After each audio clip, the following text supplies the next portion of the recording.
Mi Bandung. Okey. Yes, lepas kita dah berseronok-seronok menurunkan lemak, sekarang kita nak pergi makan pula. Jom. Okey, makan.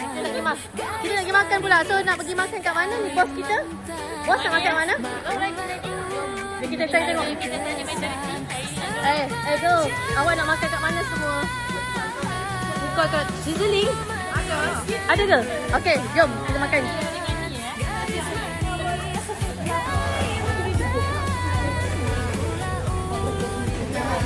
Buka-buka orang menang. Buka-buka orang menang ni.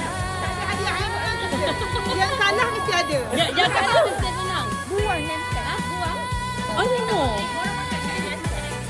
Ada. Makan. Cikgu Alu. Majlis tu. Majlis dah gimana tu?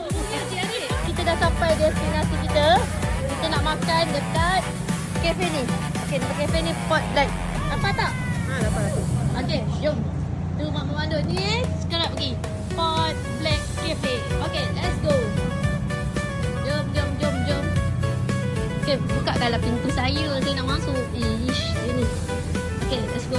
Kita nak makan berapa orang kat sini? Dapatkan meja. Okey, di sini ada aircon.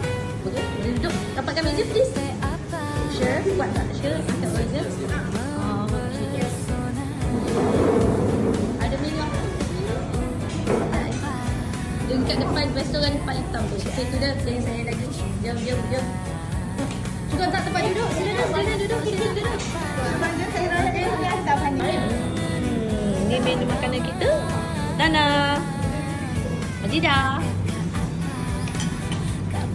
Kadang memang tak makan apa-apa. So makan itu juga. Kadang nak turut tu. Jika ada tak makan apa-apa, masa pertama dia tidak, tak mungkin nak makan ini saja. Dia tak tahu.